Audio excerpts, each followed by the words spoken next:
France के संसदीय चुनावों में वामपंथी गठबंधन की बढ़त का संकेत देने वाले एग्जिट पोल के बाद राजधानी पेरिस समेत पूरे देश में हिंसा भड़क उठी है।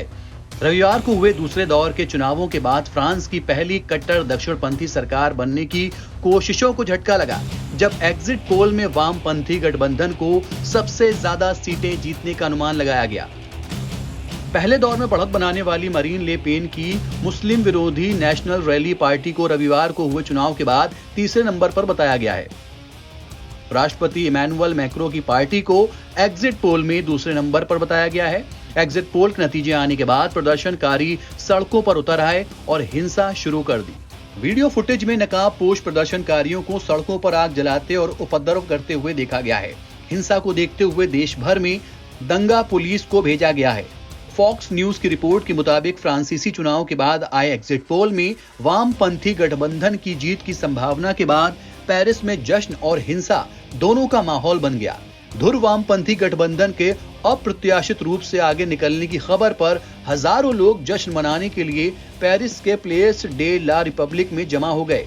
वहीं इस खबर से सत्ता हासिल करने की उम्मीद कर रहे मरीन ले पेन की नेशनल रैली के समर्थक हैरान रह गए। इस बीच फ्रांस के अलग अलग शहरों से हिंसा की खबरें आने लगी। जगह जगह पर प्रदर्शनकारियों की हिंसा के वीडियो सामने आए हैं। वहीं दंगा विरोधी पुलिस भीड़ को नियंत्रित करने की कोशिश करती नजर आई। झड़पों के बीच कई जगह पर पुलिस ने आंसू गैस का इस्तेमाल भी किया। ब्रिटिश टैब्लॉइड द सन ने अपनी रिपोर्ट में कहा है कि यह पता नहीं चल पाया है कि बढ़ते तनाव के बीच सड़कों पर उतरे प्रदर्शनकारी किस दल के समर्थक हैं। इसके पहले आशंका जताई गई थी कि अगर दक्षिणपंथी जीत जाते हैं तो हिंसा भड़क सकती है। इससे पहले दौर के मतदान में 1/3 वोट के साथ जीत हासिल करने के बाद नेशनल रैली के संसदीय चुनाव में जीत की उम्मीद की जा रही थी, लेकिन 7 जुलाई को हुए चुनाव के बाद एग्जिट पोल ने संकेत दिया कि न्यू पॉपुलर फ्रंट के बैनर तले वामपंथी दल 172 सीटें जीतेगा, जबकि इमैनुअल मैक्रों की अगुवाई वाला एनसेम्बल के 150 सीट जीतने का अनुमान लगाया गया। नेशनल रैली लगभग 132 के साथ तीसरे स्थान पर दिख रही थी।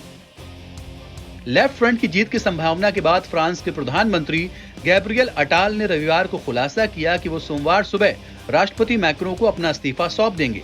अटाल ने कहा, आज रात एनसेम्बल ने अनुमानित सीटों की संख्या से 3 गुना सीटें जीती हैं, लेकिन हमारे पास बहुमत नहीं है, इसलिए मैं अपना इस्तीफा गणराज्य के राष्ट्रपति को सौंप दूंगा।